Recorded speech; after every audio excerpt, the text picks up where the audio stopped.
Hollywood's golden age was a time when stars felt like they were on a whole other level. And with that fame came a fair share of wild tales. Woo! You never saw me dive, did you, Blaine? You little devil, I like you this way.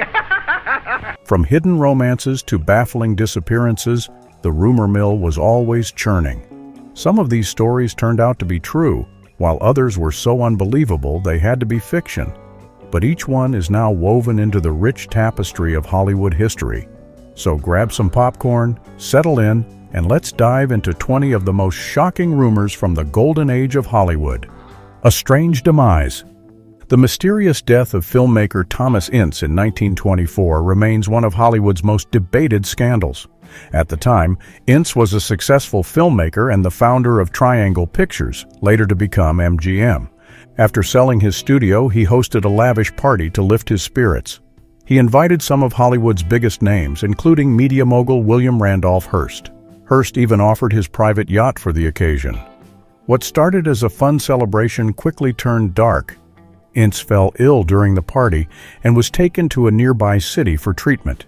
He was sent home but died 2 days later, with doctors attributing his death to heart disease. The official story seemed simple, but the public wasn't convinced, sparking rumors that Ince might have been poisoned or given something toxic at the party. An even more shocking theory emerged later. Hearst, who was fiercely protective of his mistress, Marion Davies, supposedly believed Charlie Chaplin was having an affair with her. In a jealous rage, Hearst allegedly pulled out a gun to shoot Chaplin, but the bullet missed and struck Ince instead. Some speculated that Hearst covered up the incident with hush money to prevent a scandal. While this dramatic theory made headlines, most experts believe Ince's death was likely due to his poor health and the stress of the party. Despite this, the bizarre circumstances surrounding his death kept Hollywood buzzing for years, and the truth remains a mystery to this day. The It Girl. Clara Bow, the darling of the silent film era, was beloved for her beauty, charm, and bold personality. But by the early 1930s, a series of shocking rumors tarnished her once thriving career. These rumors ranged from alcohol and drug abuse to wild sexual escapades. They quickly turned her image from Hollywood's sweetheart to a scandalous figure. So where did these rumors come from? It all began in 1930 when Clara's secretary, Daisy DeVoe, was fired after a falling out. In retaliation, Daisy stole personal documents, jewelry, and a large sum of money from Clara's accounts.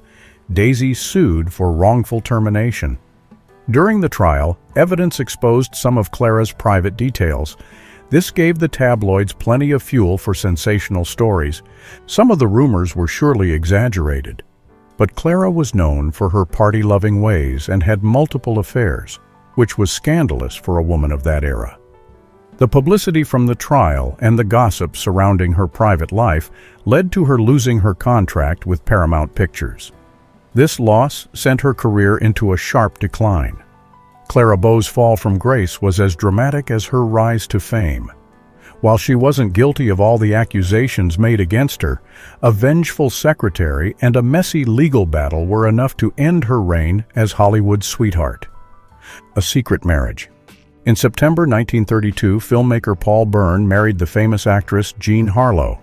Just 2 months later, Byrne tragically died from an apparent suicide.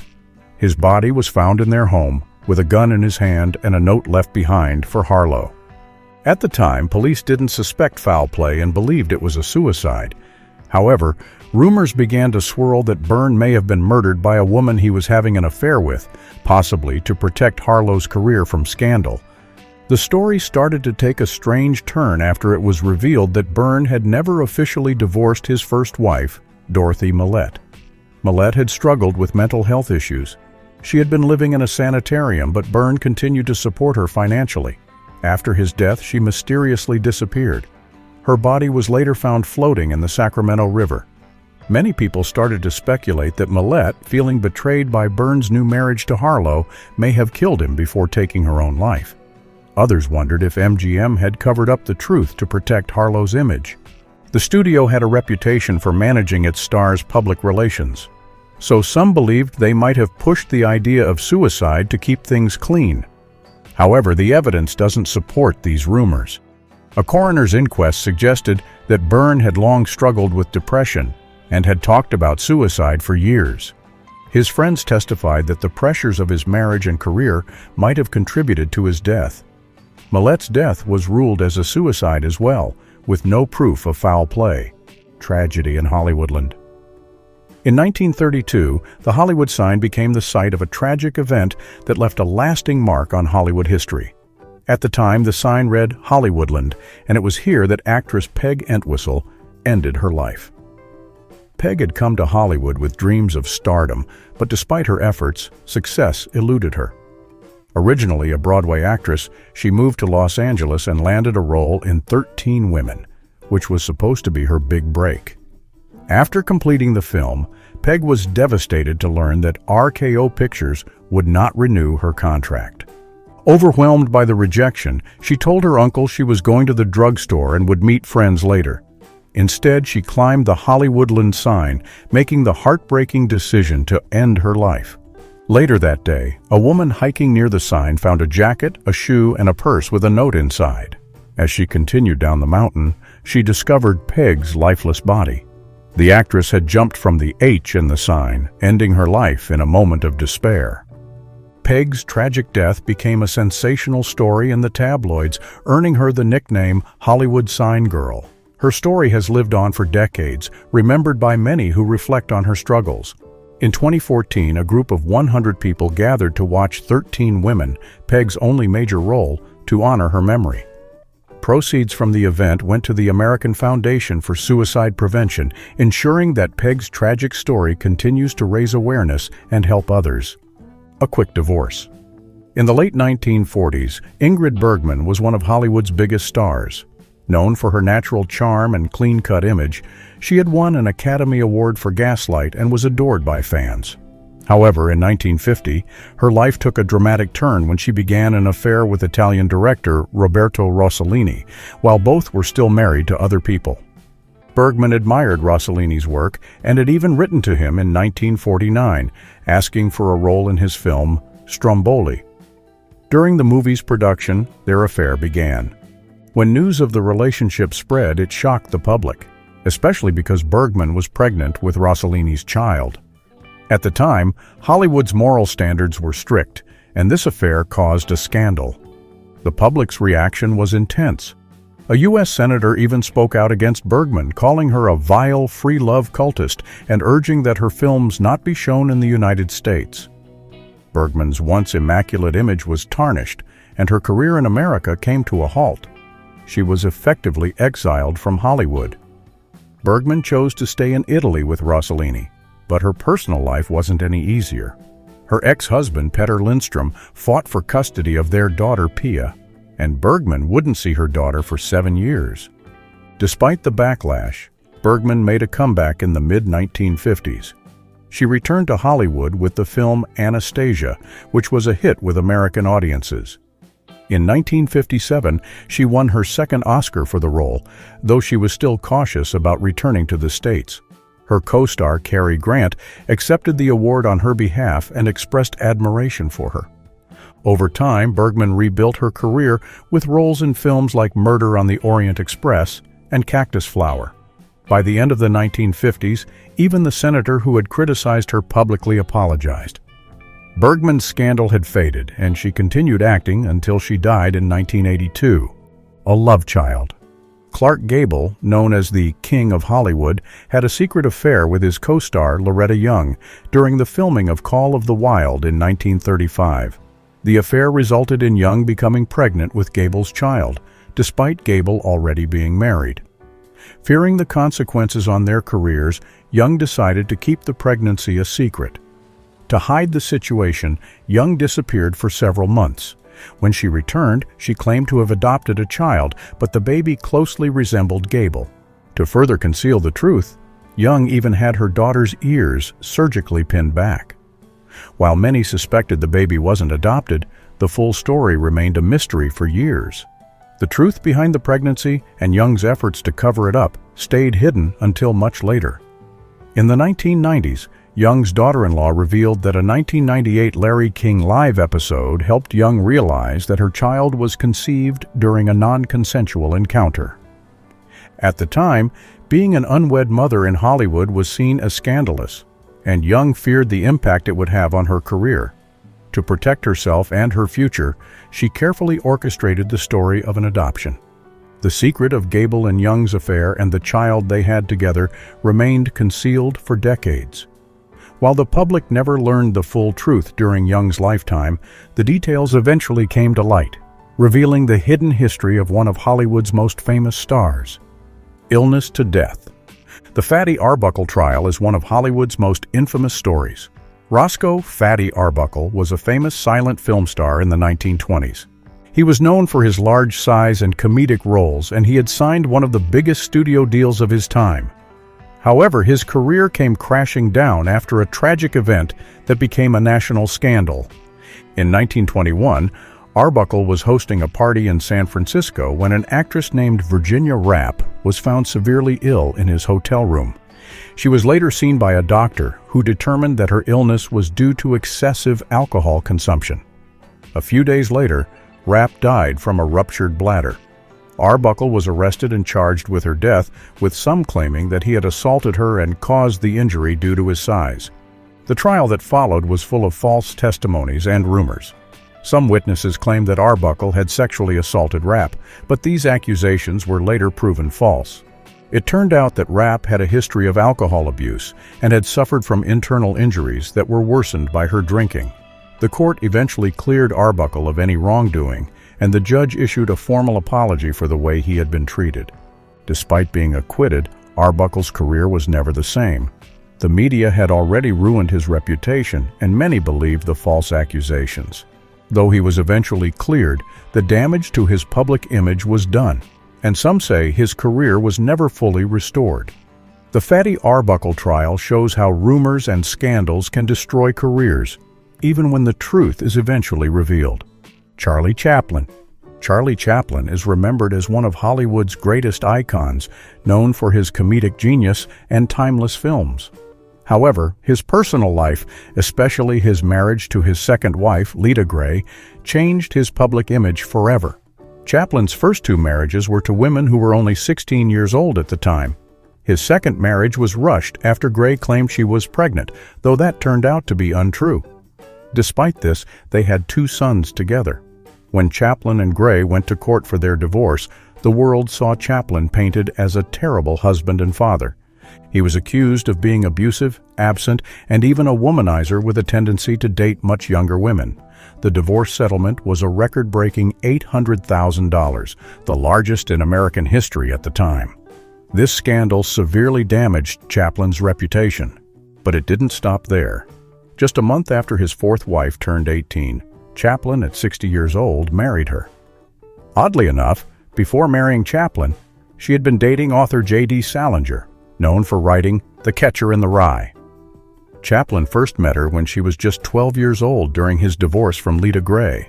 While that alone might sound strange, Chaplin waited until she was 16 to start pursuing her. Eventually, the girl became pregnant, and Chaplin, fearing criminal charges, secretly married her. They had 2 children before divorcing. As if his personal life wasn't complicated enough, Chaplin's career took a hit from political controversies. During the Cold War, his outspoken social criticism led some to believe he was a communist sympathizer. This caught the eye of FBI Director J. Edgar Hoover. Chaplin's troubles worsened when his 1947 film Monsieur Verdoux criticized capitalism. The government began investigating him.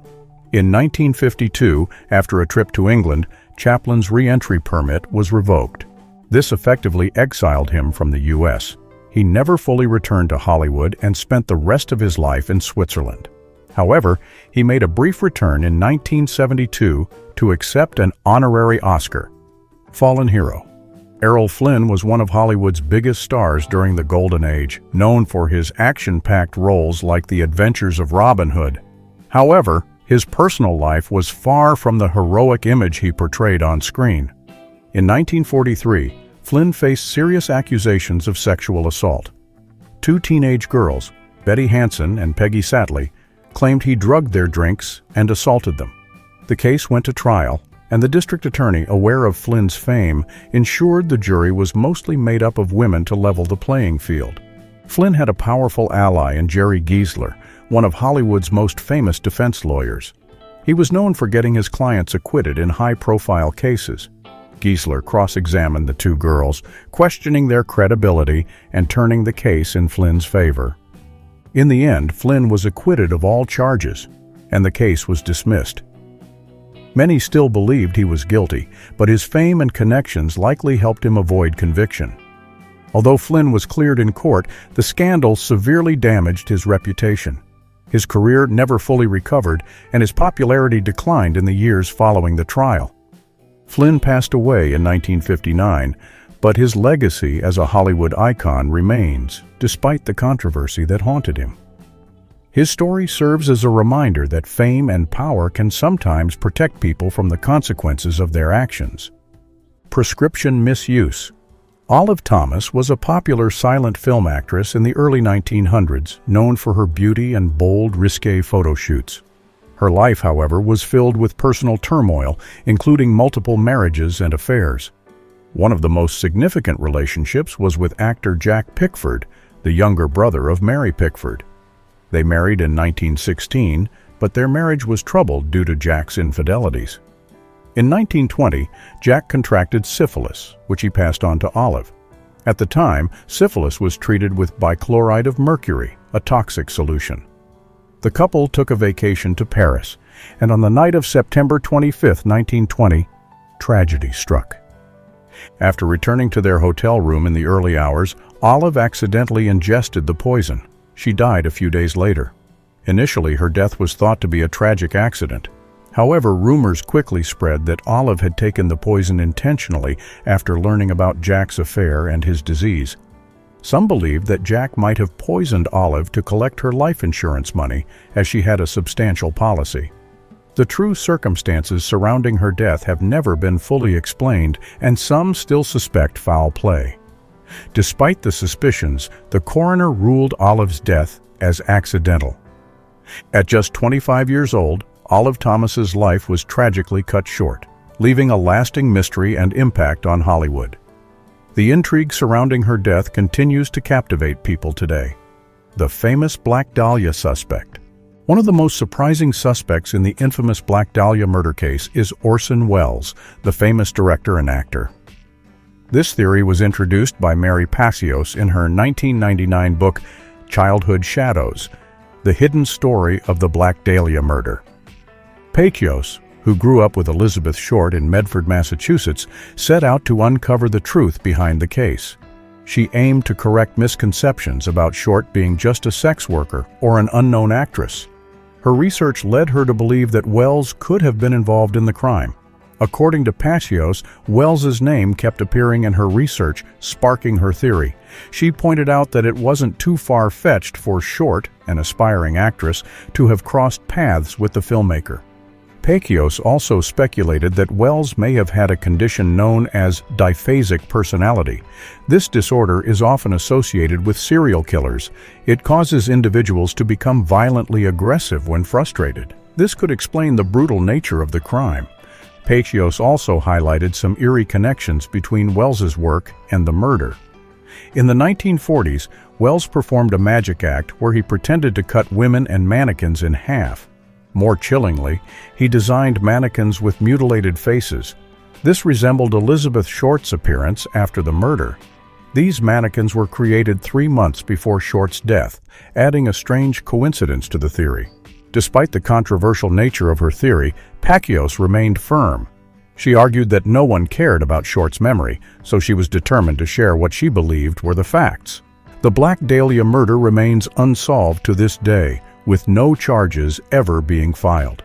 The case continues to fascinate people, as various suspects, including Orson Welles, remain part of the mystery surrounding one of Hollywood's most chilling unsolved murders.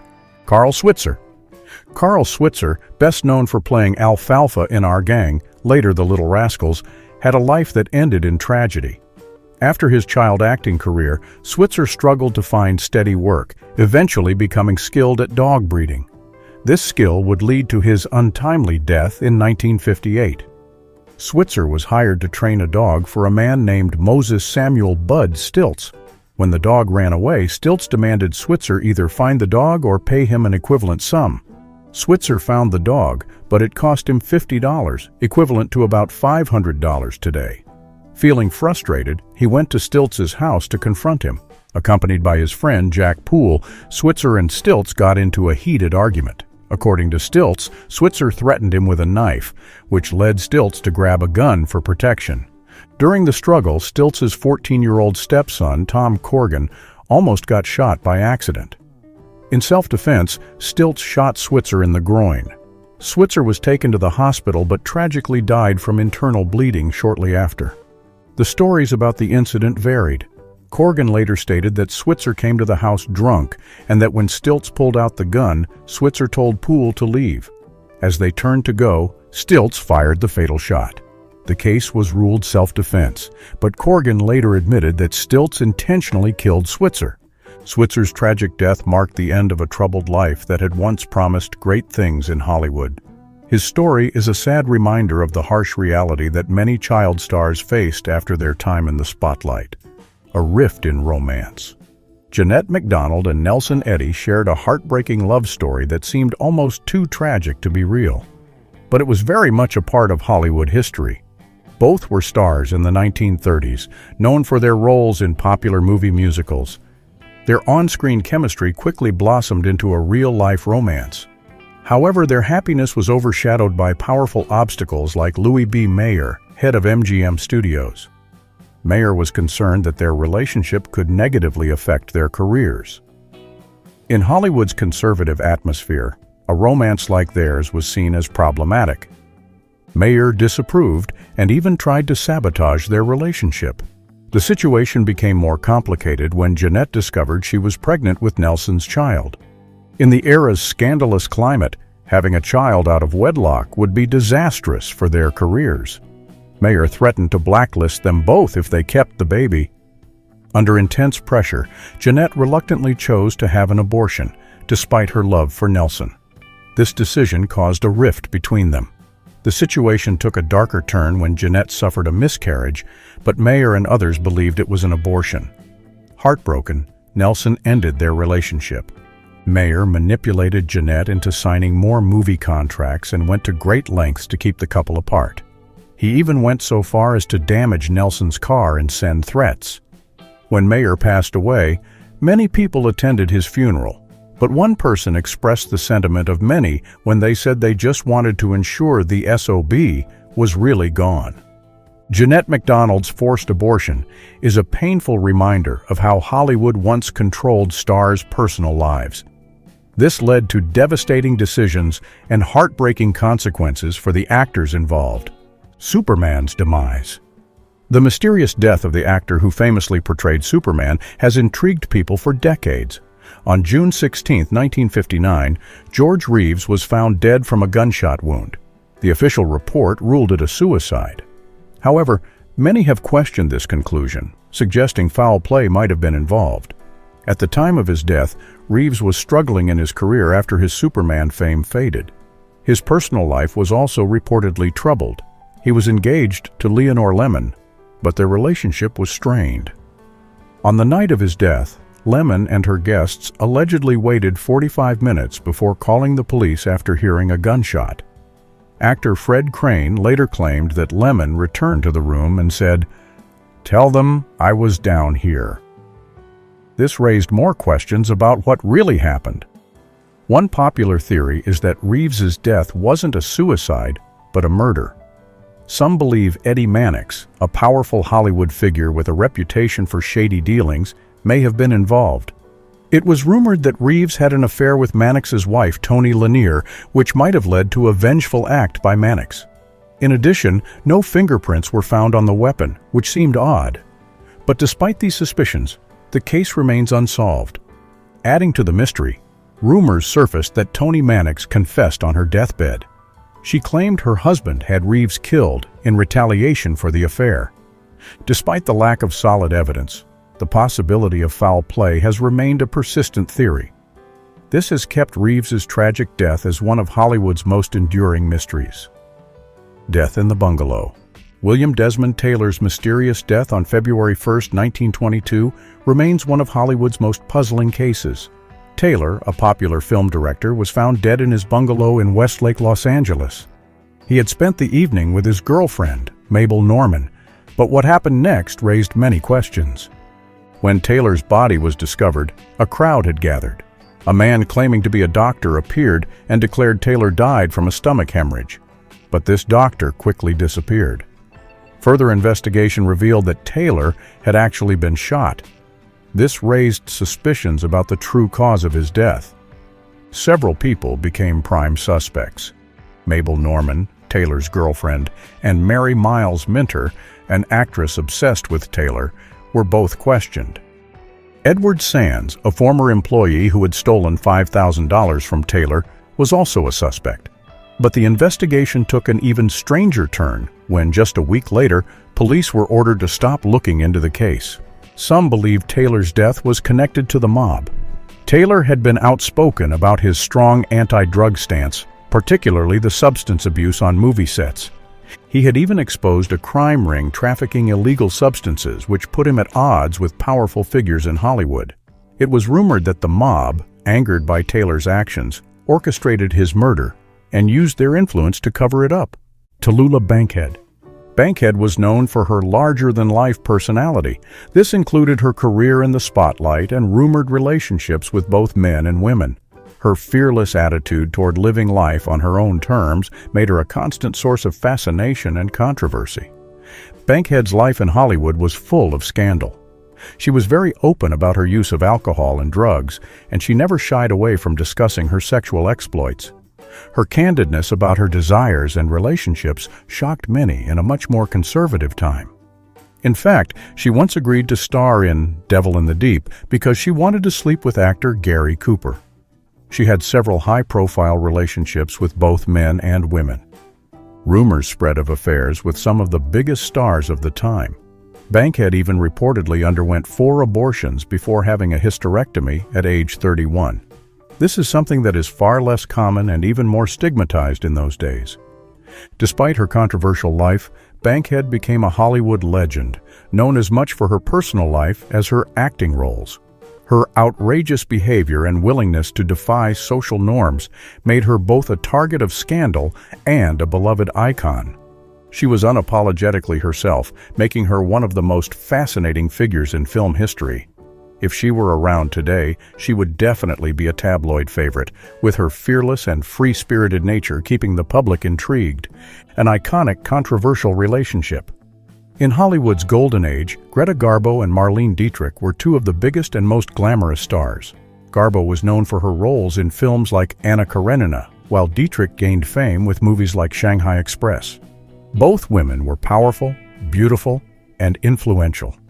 But rumors circulated about a secret affair between them. During that time, a romantic relationship between 2 women was taboo, and such a revelation could have ruined their careers.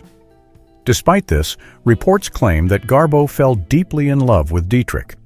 But Dietrich is said to have viewed their relationship as nothing more than a fling.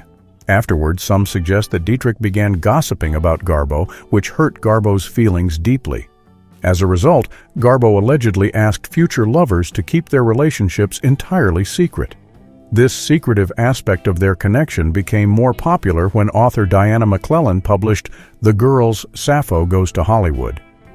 In the book, McClellan suggests that Garbo and Dietrich's relationship was part of a larger web of shared lovers and hidden connections in Hollywood. Despite these claims, both actresses denied ever having a romantic relationship. In fact, they both insisted they had never met, despite starring together in a German silent film years earlier. This contradiction has left many wondering if their story was truly as innocent as they claimed, or if Hollywood's biggest stars were hiding something much more fascinating, a serious problem. Thelma Todd was one of the brightest stars in comedy during the peak of her career. She was known for her work with comedy legends like the Marx Brothers. Her unique charm and perfect comedic timing made her a favorite among audiences, in particular as the beautiful, comedic love interest in many films.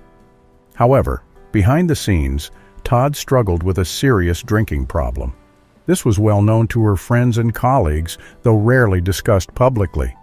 This addiction may have contributed to the tragic events surrounding her death.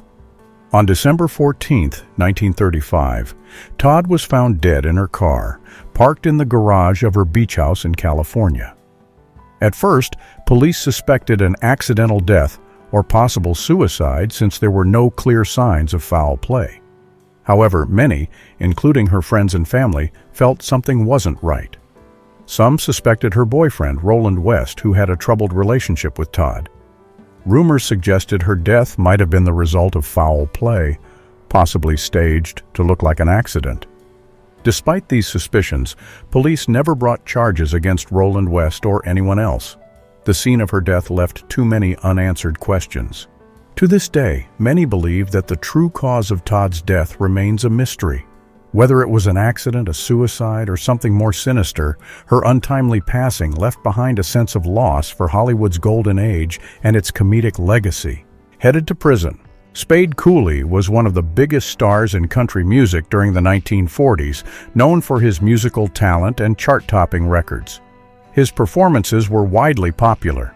He even made appearances in movies and TV shows, becoming a household name.